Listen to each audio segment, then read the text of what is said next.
Welcome to the Pro Design Builder podcast, a show where professionals and entrepreneurs share their stories, strategies, and secrets to building a thriving business and a successful life. I'm Sam, your host, as we dive deep into the world of life experiences and entrepreneurship.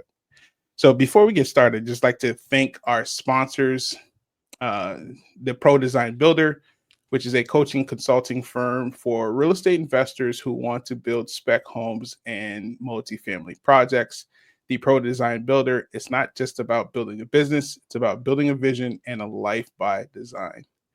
Also, I want to thank our other sponsor, the Nest Collab, which is a incubator for real estate investors. If you want to learn, grow, join the link for our community, our Facebook community, in the description. Uh, as you guys know, foster care is a mission that's near and dear to my heart. I've fostered 4 kids. I've adopted 2 kids. I'm currently fostering now. The work in foster care is never over. If you ever feel the need to give to our uh, foster care initiative, there'll be a link in the description for the Patreon. Some of the things that we support buying beds for foster and adoptive parents. We support providing additional meal as the primary cook in the house. I know how great it is when someone blesses us with a meal. It allows us to just take a little bit of heat off of all of the planning that has to happen. And then also too, we support strong families. So having an additional date night so the parents could connect and grow is something that we feel strongly about, and we feel can curb the need for a child. So without further ado, Amara Therese, she runs a pot. Hopefully I said that correctly. We'll get to No, but I'll get you there. it. That's all right. Imperfection is a gift. It's a gift, yeah. Runs a podcast called Interview with a Foster Child. And this particular episode is near and dear to my heart because she's going to be talking about a perspective that typically isn't heard, which is aging out of foster care. So she interviews and she tells her story and the story of other foster kids and alums of the challenges that happen when you age out of foster care. So I just want to say thank you for joining us today. Absolutely. Thank you for having me. I actually love the new version of my name, but Okay. just for the audience, I'm Why Amira not? Therese. Okay, there you go. Yeah. And I'm really excited to start this podcast because aging out is it's such a crucial part of foster care. We don't age out with the tools that we need. We very rarely get the education. I mean, in general, people aren't, and even if they're not in. You're breaking up a little bit. Oh, am I? Okay, go ahead. Is it You're good. breaking up You're now? good. Sorry. Yeah, you're good. You're good. So foster kids, we leave with even less of the fundamental building blocks than you can't blame the education system. We're moving around so much. Even if we do have a couple of foster parents here or there who do invest that time, we're moving again. We're not retaining anything. We're in survivor mode. And then when we age out, very often, quite typically, we start going through those stages of adolescence and all of the things. We have freedom now. We have expression. We can go do what we want, and that freedom is a challenge after we age out, because now we're going to go through all of those stages that we've been repressing, and Yep. we're gonna try to go out and not do all the things that we need to succeed. And then we Correct. also don't have a cushion to fall back on either. So Correct. it is Correct. important. No, it is very important. One of the things that I do before we dive into your childhood is we're very active in serving the homeless. And that's something that I do with my kids. It's something I've been doing for years prior to having kids is serving the homeless. But what happened is I grew up around all different types of people. All right. So I have a level of comfort to be able to speak to all sorts of type of people. And I like to get people's story. And when I sit down and I talk to them and I find out what happened, and it always starts with the disruption of a family, right? Mm, And then it goes from the disruption to the family, then it has the trauma, and then it has mental health aspects, and then the homelessness happens. But it starts with the instability and the not having a cushion that you describe. mhm. Yeah. And Um, and in my personal case, I mean, my family was separated by the time I was 14 months old. My parents both had issues with each other. They're right out of the 60s, partying, rock and roll. Kids happened to them, and then they just decided they weren't that committed. But mhm, we became kind of pawns back and forth. They wanted each other's attention. They used the kids.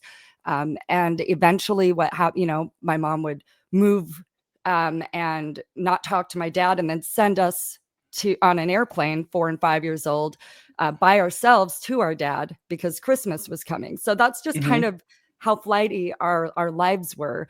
mhm. And then foster care was also in the 80s, wasn't really a thing. There was what was called the respite program, Yep. and my mother liked to use that to party Mm, and just kind of get a relief from yep. us, and it became permanent in the year 90 when Yep. the state finally came in and said we're getting So involved. yeah, Yeah. exactly. So how old were you? And then what were the conditions that brought you into foster care? Oh my goodness. So when I went in, when it was like after the respite scenarios, when I was going into care, when the whole saga started, I was 6, and it was abandonment. I mean, she had an addiction to gambling as well as a few others. And there's a casino there in Sholo that she left us in the car for about 8 hours while Mm, she was in doing whatever. And then a security guard had called the state. That was when they first really got involved and decided they're going to start monitoring everything. But I mean, honestly, I have several short books, mhm, several. Yeah, I'd have to write like an entire saga series to narrow it in because I've had so many different experiences and lives, and it's just all of those things added contributed to my displacement, and as well as the incentivized Safe Families and Adoptions Act, which incentivized displacing children. And after the 90s, I had no hope. I was a mhm. permanent ward of the state. Yeah. Um, so Okay. All right. So let's just go back to your childhood. What were you like as a child? rowdy. Rowdy. I was rowdy. I was Very very early. Very creative. early. Yeah. Yeah. Oh yeah. Hyper for sure. I was very creative. I still am. Hmm. Um, won my first collegiate poetry contest on the Crucible in second grade, and I still remember I got a plaque from George Bush Sr., who was president at the Oh time, wow. and it was like the most amazing thing that I've ever done Yeah. yet. Yeah. No, Yeah. Yeah. but so I was really creative. I was very protective. I was the parent to my parents. Yeah. My dad was more independent than my mom. And it's funny to talk about your parents this way, but I Correct. still had to parent my sister. It's ironic how responsible I was then, Hmm. and it Yeah. actually tells the story of, regression for foster kids and, Hmm. what we go back into. We do regress, we go back, we will cover all of the stages that we missed out on. It's Yeah. how and when we do it. Yeah, for sure. Dive a little deeper into that perspective that you just started sharing about the different stages, if you can. Sure. So, I mean, I think so what happened to me really, I just had to be an adult.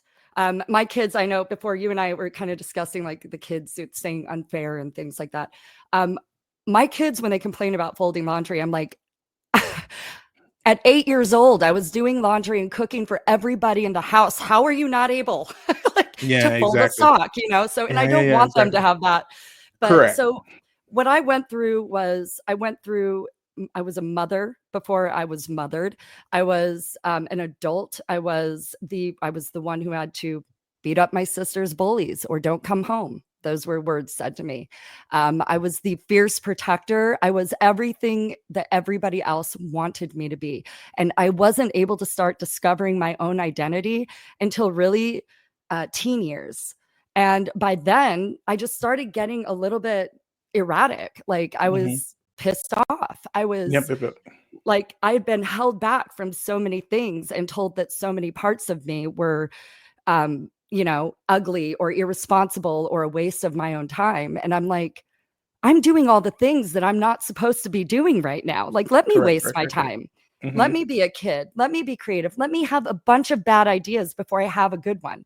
So what Correct. happened was when you're in foster care, you don't get to have, in most cases, bad ideas. Those will get you committed or your meds Correct. up, you Hmm. know.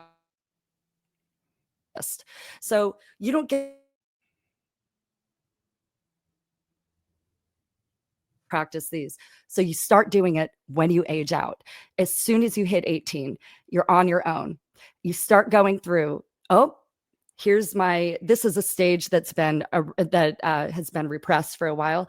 This I is wanted to my do this. Yeah. childhood, my Hmm. mountain goat stage. Correct. I'm going to go find caves and build a fort, or I'm going to go party now in my 20s, Yeah. but I'm going to do it like a teenager and act Hmm. like a teenager, and just so you go through, you will, and that's in one of my episodes. I talk about how everybody makes mistakes. We just have to make all of our childhood mistakes and our adult mistakes in the time that we age out.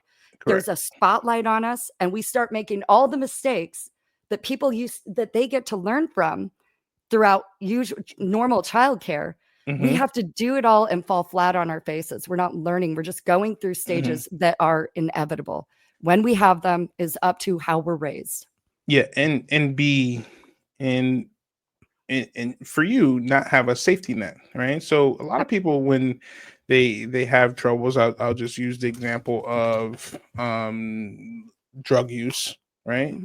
You have parents that could commit you to a center to allow you an opportunity to to regroup and to recover, so then you could come back to the home and then kind of work Yeah. towards building a life, right? You don't have this luxury, and I do call it a luxury because there's a lot of things that are missing for you in not having a safety net. Can you kind of talk about that a little bit more?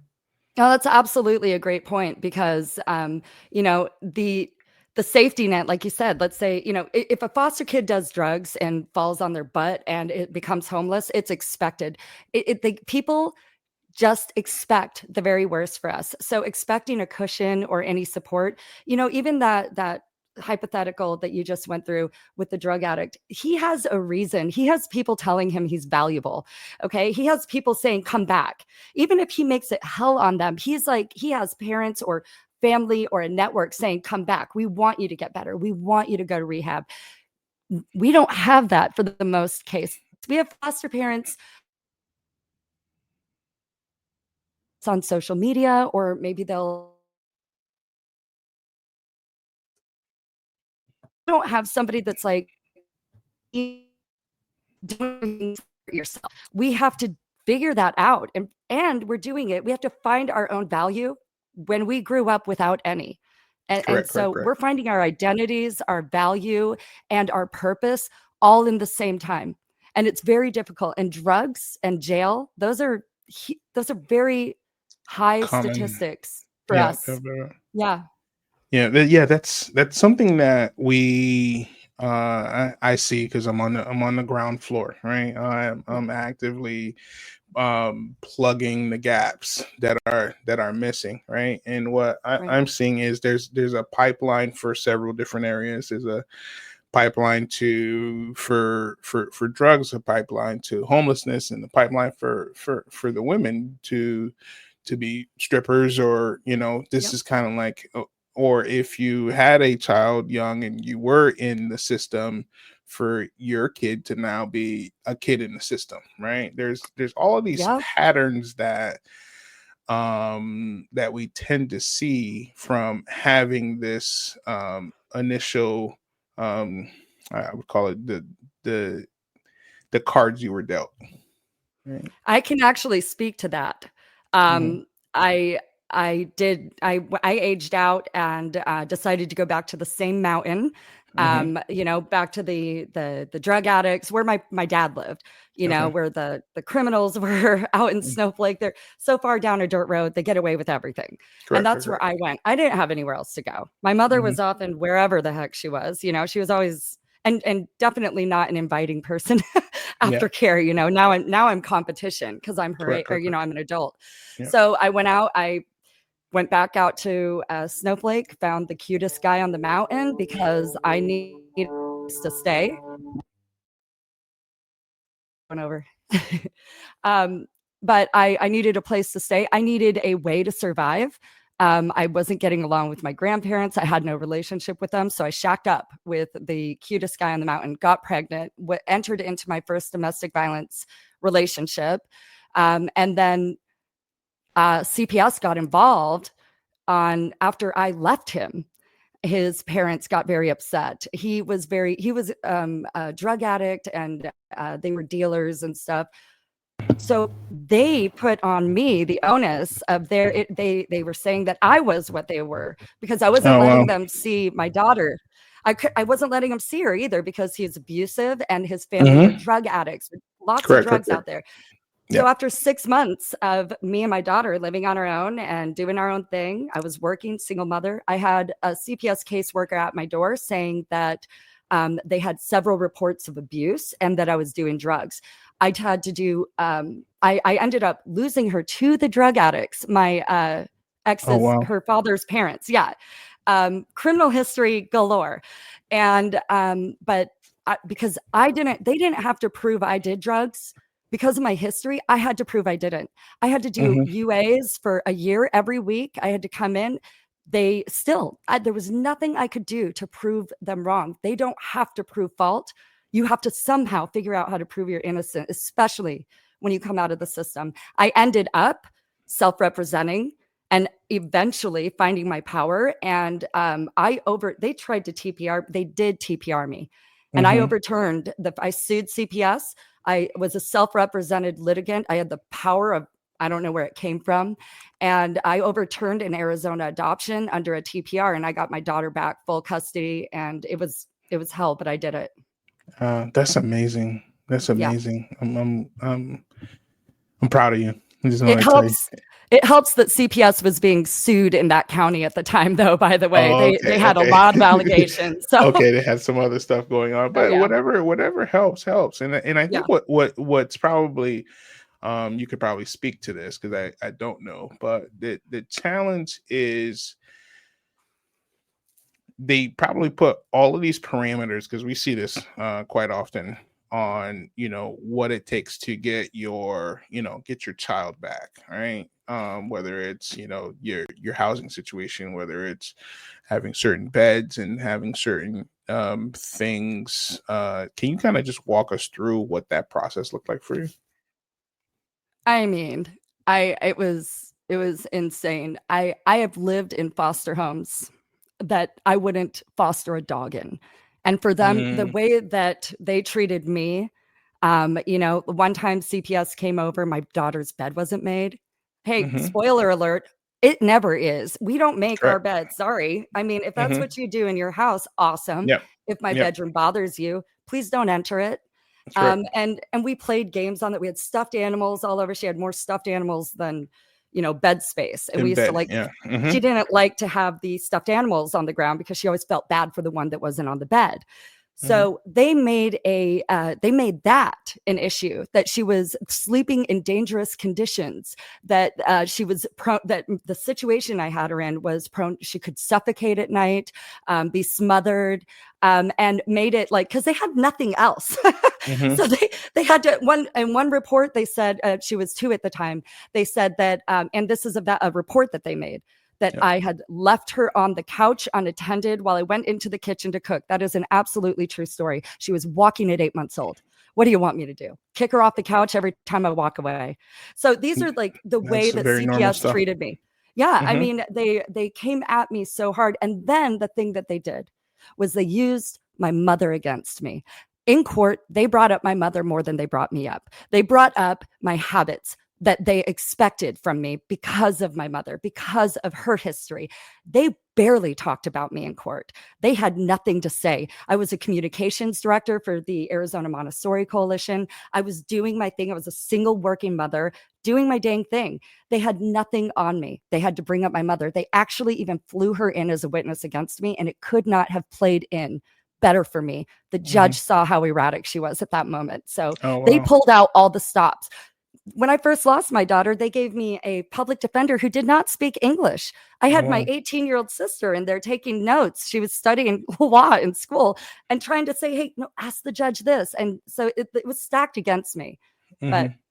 a lot of things are, and I will prevail. No, So, great, great, great. No, that's amazing to hear that perspective, because people don't know or understand or hear those challenges that have to come, right? Obviously, you're going through this challenging, time in your life. You're trying to figure it out. You're a single mom. You're working, and you have these, they're, I guess, grandparents were, on yeah, drugs and stuff like that, and you're still yeah, trying to work to fight to, get your child back. yeah. I Yeah, mean, which and is. to put a child in a home, I mean, that's how corrupt CPS was. I mean, to Hmm. put her in a home where the her grandfather, her paternal grandfather, was currently on probation, and I kid you not, for selling marijuana to one of the judge's daughters Oh outside of the wow. high school. And he was on Hmm. probation for 8 years. His probation wasn't even over yet. It was like he was in his last year. And this is who I'm up against. Hmm. Like it felt like I was fighting, like I was going insane. I thought, like, Hmm. when I went in, when they tried this on me, I went in with so much confidence. I'm like, you can't get me. You can't just take my kid here. Like, go at me. And they Yeah, did, they did. you know. Yeah. Yeah, so it's a uphill climb, Yeah. coming from there. So, who would you say was your biggest influence growing up? Who or what? Who or what? Yeah, Ah, or did you have one? it's such a wow. You know what? I didn't expect to be stumped. Um, I am so stunned that I don't have an immediate like an answer right now. I don't think I did have. I know I But had a lot of bad influences, and mhm, I had a lot of people in different ways. But I kind of lost you for a second. oh, I said I didn't have enough direction to even know that To I had an it influence. had an influence. Yeah. Yeah, I just wanted I to, I just really wanted don't to know. gain I wanted to gain that perspective, because you're forced to kind of have to figure out life, on your own, and to get the perspective of not really having an influence, or positive one at least, right? Right. Is helps people kind of understand, what this looked like for you. So, okay. Was there a defining moment in your childhood? Were you aware of everything that was happening to you, just during your time in foster care? Were you aware? Oh, yeah. And I'll Mhm. tell you, it saved my life because going through foster care in the 90s was different. Um, 400,000 children went missing out of foster care during from 92 to 98. Mhm. No milk cartons. Where did they go? Yep. I was a redhead. Nobody messed with those. I Mhm. was loud. I was very wiry and I was ready to fight. I have Mhm. seen my siblings be abused by foster parents. I've had foster parents try. I am an equal contender. I don't know what happens, but there was some survival in Yep. me. I was 60 pounds soaking wet, but there was Mhm. something in me that they couldn't take me down. I had a lot of experiences that were really close calls. But what I love, and I just, my personality, who I was, my life.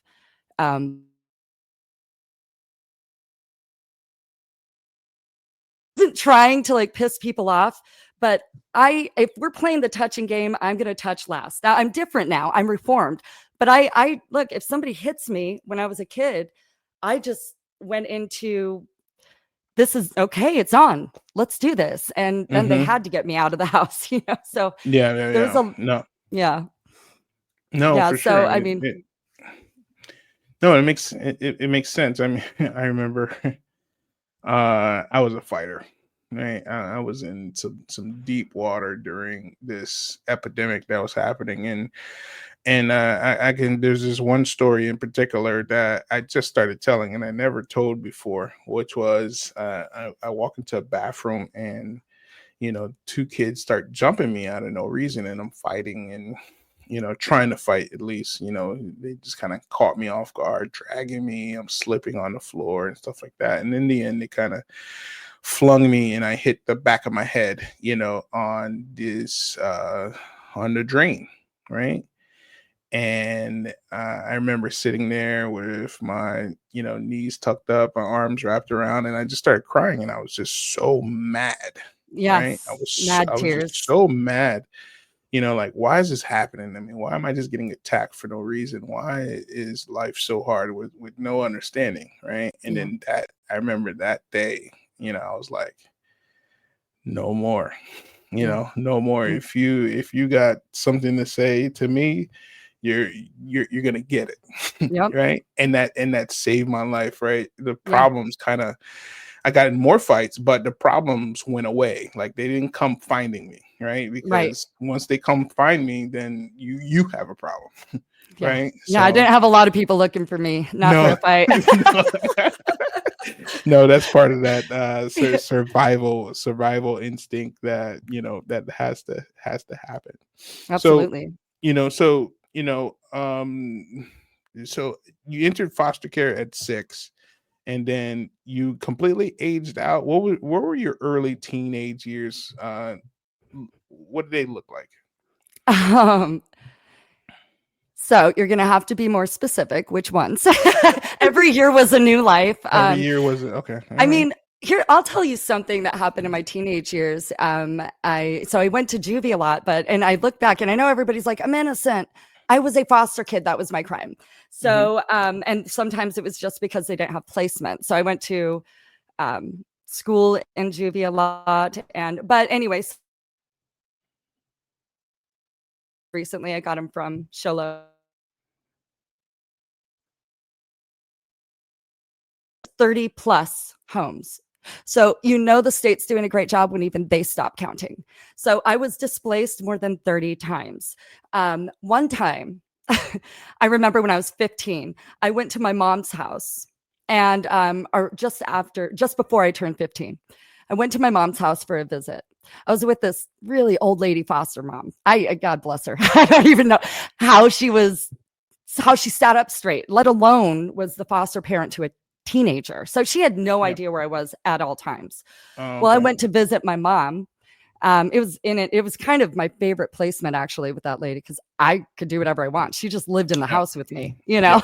Mm-hmm. um, but so I went to visit my mom's. Well, I didn't go back.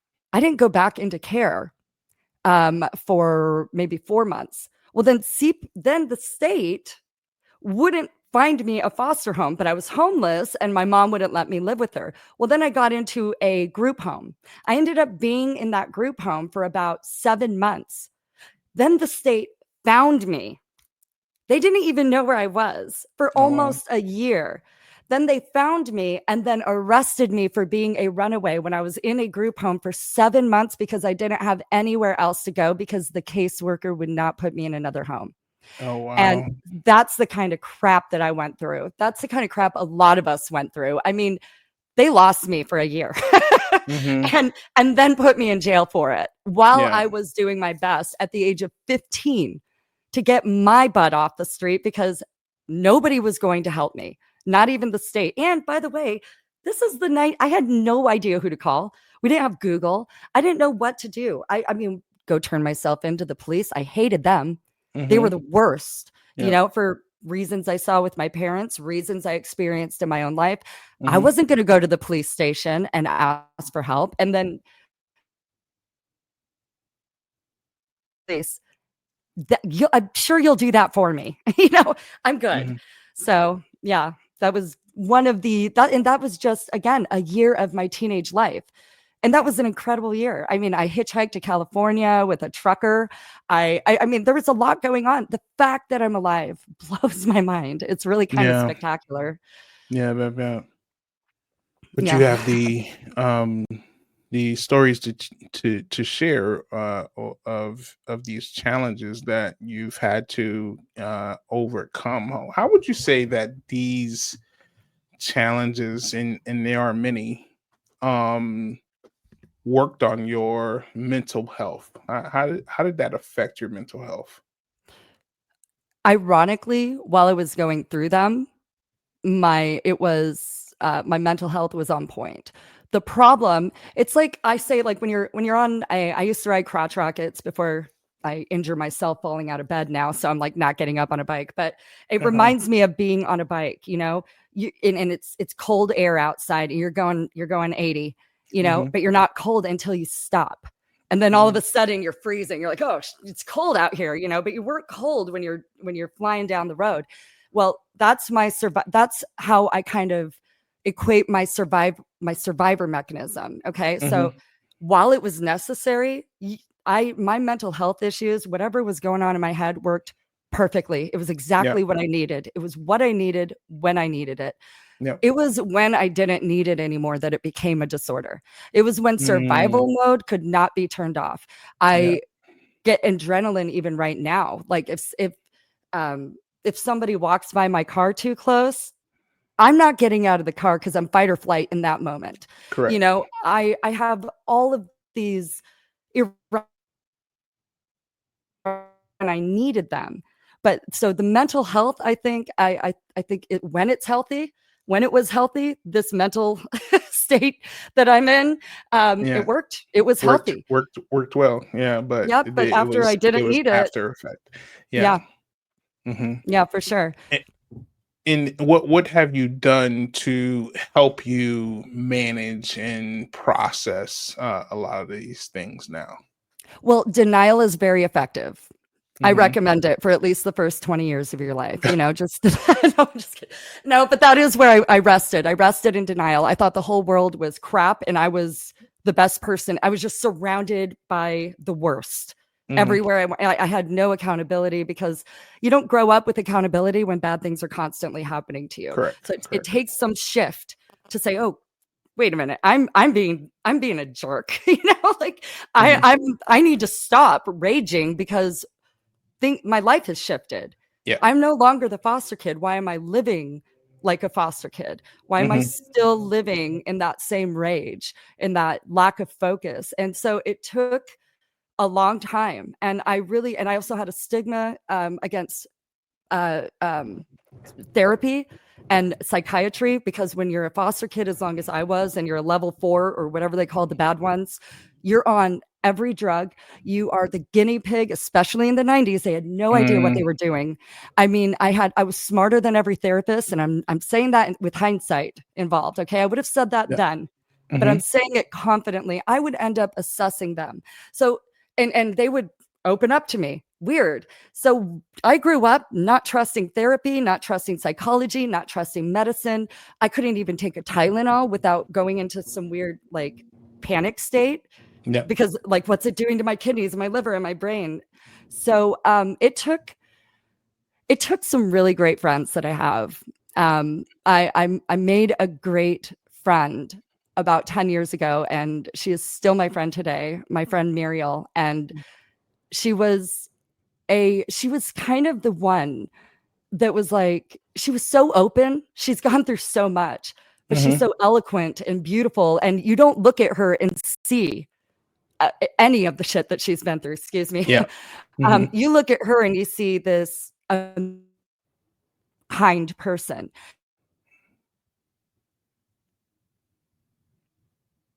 Me like, oh, what? It's always like, yeah, I have you. Hey. And I thought, wow, I've never been connected with somebody. Well, she was going through therapy and just talked about the positive things. And it took her a couple of years of convincing me, but she didn't even try to convince, but talked Hmm. about it in a positive light. And then I finally thought, I'm going to try it out again. And it didn't work Yeah. for me first few times, by the way. Hmm. I still in my head was aggressively ready for them to be failures. It's still Yeah. something I deal with therapy. I need Hmm. somebody so much smarter than me. I need Freud because he could put me in a chair, right? So Yeah. Yeah. yeah, so it took a lot. I had to get over the denial. I had to be okay with my story. I had to stop Hmm. lying about my past. I Correct. had to stop lying about who I was. And then Hmm. eventually it became an empowerment story. And it Yeah, was for sure. self-therapeutic. Yeah. No, no, no. It is. I mean, to be able to share the story, your story, the way that you do, for me to be able to kind of share the stories and the things that make me me, it took a Yeah. lot, and I'll tell you what kind of sent me there. I had there's a couple of things. There was my wife has two friends that were very similar in nature, and then I tracked back, but for some reason I just didn't like them. I was just like, I can't put my finger on it, right? And they were dominant. It was a certain personality type. I was like, I've seen this soul before. I don't understand. It didn't go well for me, right? But I didn't put all of the connections together, and then one day I'm sitting there and I'm stewing, and I just really, what I felt is I felt less safe, and I asked myself the question, what did they do to me? And then I thought about everything, and they didn't do anything to me, and then I go, Yeah. where did this come from? Right. And then I was talking to my wife. I was like, where did this come from? And then we tracked it down. It was like, it's the relationship with your mom, right? She was Oof. dominant. She was kind of like these things to you. She controlled you. She didn't allow you to, to do things and all of that stuff. Right. And then that's when I was like, I gotta go to therapy. Right. Yeah. And Yeah. then yeah, so I that get was it. like yeah, exactly. So that was like the first door to therapy. So it was that, and apparently it was like there, and it was obvious. And I'm a smart guy. I don't like to be caught off guard. Right. Kind of like when you could probably relate to this, but because I had to be so aware of everything happening, right, at Yeah. any given time, your awareness is very high. For Yeah. me to be caught off guard, I was like, that's heavy, Yeah. right? Yeah, That exactly. hyper vigilance is what Hmm. you and I actually share in common, and Yeah, people used to use it against me as an insult, but nothing got by me. Here's correct. the fun flip side to that though, is I'm always afraid something will. So I'm always on high alert. So it's like I can never turn it off. Like Uh-huh. nothing gets by me. Correct. I can hear if my son starts breathing differently in the room, like Mhm. his breath is changing. I'm like, "Are you okay?" You Mhm. know. Yeah, So, yeah. but I can see and but it's that kind of vigilance is another thing that probably saved your life and definitely saved mine. It it it did. 100% did, and there's good reasons for it, and I'll share this story. Um there's one day I'm walking through a field, and then I've, like I said, I pay attention to everything, right? So there's this guy, he's driving in a car, and I'm walking through the field. I'm close to the street, and then he stops his car, he opens his door, and then he proceeds to walk towards me, right? Yeah, And in my particular neighborhood, there's always someone outside. right. I just remember I looked up the street because I was only like a half a block away, and then there was like no one outside, right? It gave me goosebumps. My hair kind of grew, and then I just shot I out don't like know how, a but cannon. you just gave No, them to it me. it gave me goosebumps again because I'm remembering this thing. I just shot out like a cannon, right? And I ran. He was trying to abduct me, and he jumped in his car. You hear the tires screeching. I jumped over a fence and hid, and this was like just very crazy experience. But this vigilance definitely kept me, Saved you. kept me safe. But Wow, I Right? was expecting it to be more of a story of I thought he was coming after me. I'm glad that you are hyper vigilant because see, for me, my story would have ended. Oh, and it turned out he was chasing his dog, and I was just irrationally hiding. Because for me, everybody's always trying to attack me at all times. So No. I'm glad that you saved yourself Yeah, because I know. your Yeah, situation was real. yeah, it was real. It was real, and then it was. But anyways, all right. So important to have that because, but now, I when I entered therapy after catching this thing, right? I then asked myself, well, what else have I had to make adjustments for in the past, right? When you come from such a survival experience, what adjustments have you had to make, to survive that you have to kind of turn on its head? I don't know if you know those answers. I mean, what I had to make more recently is you brought up a good point with kind of the well, I was going to go into it with the hypervigilance. Mhm, I've had to really, so what that turned into when it becomes unnecessary is it turns into agitation. So I just mhm, now get easily annoyed because like too many sounds. Like if somebody is using their cell phone and I'm watching TV, I'm looking at you like people die all the time and their bodies are never found. Why are mhm. you doing this? And it's like, really, I'm like, is it that big a deal? Yeah. No, but I can't turn No. it off. So I've had to really look inward. Being self-aware does not a sane person make. Okay. Mhm, So I am very aware now of all of the things that I'm dealing with. Before you're not aware when you're using them because a mhm. crazy person doesn't know they're crazy Correct. until they Mhm. slow down. Yeah. And so I'm now so aware. I'm aware of, my irrational fears. I'm aware of, the things that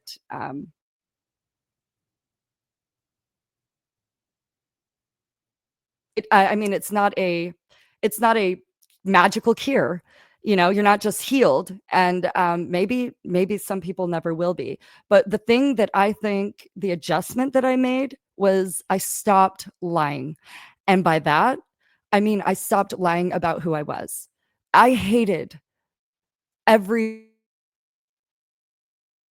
to Canadian parents who died. I never told the true story because my embarrassment, my shame, they were still living and I still wasn't their kid. I was still an adult, I was an adult now. I still don't Mhm. have parents to call. So they're dead Yeah. to me. So I made up Mhm, all of these stories. I made up all of these names to the point where I couldn't run into the same person again because I don't mhm. know what story I 'Cause told you. you don't know what story you told. Yeah. What I do know is I never told my story and I never wanted to. And when I decided about 10, maybe 5 years ago, I'm honestly, it's new growth for me that my foster care story was an empowering story. Mhm. Um, I think that's what helped me shift. That's what helped me. It's helping me still though. The shift hasn't completed. Yeah, yeah, yeah, I mean, we're always a we're always a work in progress, right? Sure. And then so I remember when I get into therapy and I share these parts of me for the first time about just everything. And she was just like, this is what she said to me.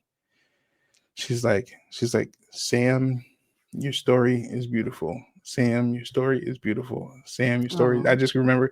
But then she said, Sam, I could also hear it when you tell your story, and that's why you don't, is you're ashamed, yes. right? Shame. Yep. And I was like, yeah, that's it. Right. I'm ashamed to tell a story that's Yeah. as hard as mine. Right. I'm ashamed that because a lot of rejection that I never was received a certain type of way. And Yep. everybody else's life looked quite different than mine. I was ashamed. But then I realized the connection that I made as well is, would I be in position to do the mission that I'm on in foster care without these experiences? And the answer is no. All right. No, There's certain type absolutely of not. things that you see and you experience, and you're kind of like, this doesn't sit right with me. I got to do something. That is such a good point. I want to say something. I want to commend you on taking your past traumas and turning it into a future purpose and doing that for other kids who are experiencing trauma and displacement, because um, this look, I don't walk on eggshells on my Enough Fluff series in my interview with a foster kid, but I'm going to be super nice right now. There are some people in foster care who are leading by their hearts, and they are ignorant, and they are inadvertently ruining lives. When you take me in, you're like, oh, I'm going to take this foster kid in. I'm going to buy her new shoes. Oh, look at this bed set. I'm going to set up the room. She's going to have everything she wants. Her problems will be solved. Look at me. I'm a hero. And then I'm going to put pictures of her online and be like, look what I did for this. And it's like, that's the heart, and who knows if they're even good intended. I like to say they're well intended, because I don't know their intentions. What I do know is they're doing a devastating disservice, because when the fluff ends, when it's over, you're kicking me back out. Now I'm being displaced again. I'm not keeping all that cool stuff that you got. I'm leaving with my 2 trash bags of my things, and I'm going somewhere else because you led with your heart and you didn't lead with your head, and you didn't know what you were getting in with. I am not a forever puppy. I am a traumatized, displaced child who doesn't want to live with you, because there is a chance that my life might work out with my family. And so those are the kind of things I love where you're coming from, because I hate to say this, but you have to be a traumatized person or have experience to get into foster care, or you are up shit's creek, and I can't help you out. Like, I'm not going to be a better kid in my trauma because you don't know what you're doing. It's not for the faint at heart. Let's put it like that. No, but they're the ones signing up. No, I agree. And what I love about the organizations that we are with, it's and the foster families, that there's about 6 or 7 of us. We all do life together. It's a faith-based organization, but what that's kind of showed me is real community, right? Yeah. So there's probably about, how many kids would I say? Maybe about like 10 kids between all of the families, right? And we get together and we'll do a holiday together. We'll do, park day. We just do life together, right? So now these kids are getting to kind of grow up together. So, it is a very different experience than what you experience. And I'm sorry that you went through that, but I just wanted to share that with you. I love what you're doing. I'm going to tell you, they say the blood of the covenant is thicker than the water of the womb, and what you're creating is a family. I am so close to all of my foster siblings around the world. I did a drop-in episode today. I had a foster. So I almost got emotional just now. Go ahead. I had a foster sibling still in care, and they're so disconnected, but he has social media, and he came across accidentally, and he reached out to me, his own adoption advertisement on social media, talking about, it had his face on there, and I'm not going to cry right now, but I like horses, I like this, I like soccer, advertising him, and as a product, and he had no idea that he was up for adoption. He's still hoping that his grandma and his mom get him, and he has his face on an adoption. Nobody talked to him. Nobody is his community. He is in a situation, apparently it's just him as a foster kid and their 4 kids, and they're trying to adopt him, and he's terrified that it'll work because he doesn't love your story, because it's like you're giving them that covenant. You're giving them that connection. You're giving them purpose. This kid does not have purpose right now. He's being sold online, and so the stories that I hear from you, they give me hope. I wish I could hear more. Unfortunately, we're flooded with impossible situations. Yeah, no, for sure. And that's one of the things I do, and I speak to different foster families, and I talk about some of the challenges of growing up in a traumatic life experience, and understanding that this is their normal, right? Yeah. You might look at it as, hey, this kid is chaotic, but he or she is in their version of normal. And if you understand that, that's the starting line. Right, Yeah. along with, being disconnected, not having community, hoping to And be what back is with normal? parents, and Yeah. exactly, What is it? Like, but that is their normal, whatever that right, is. right. Yeah. And you got to just kind of love them through that. Yeah.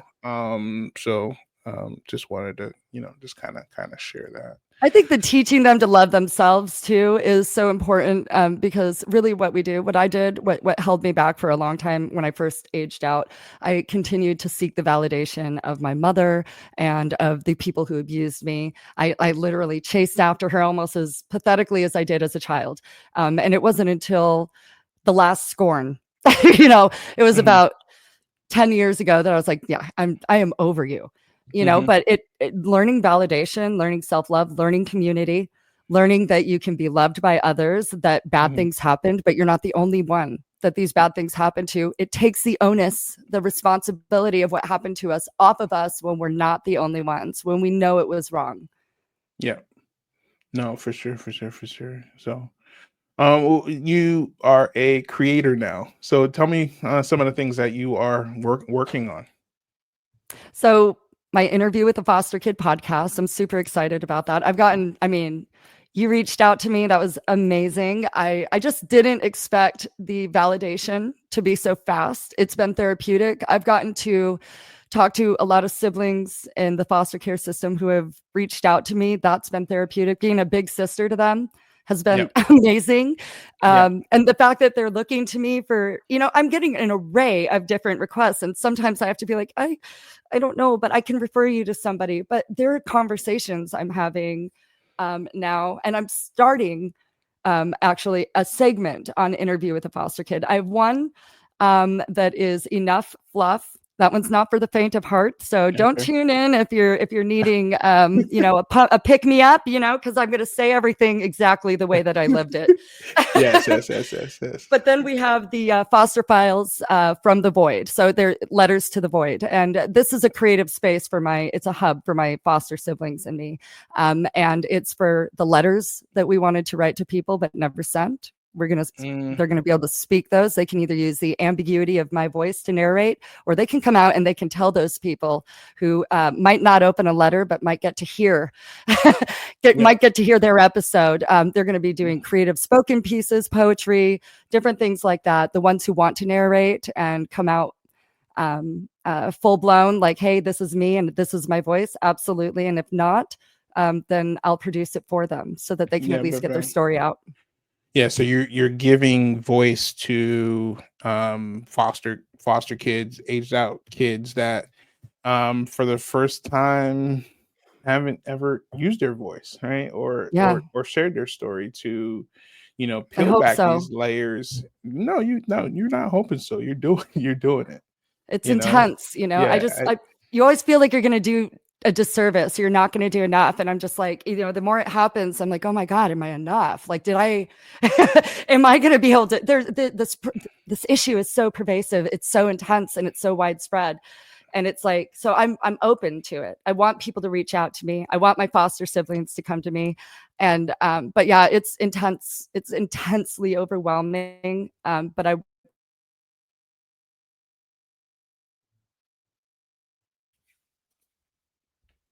did it freeze up?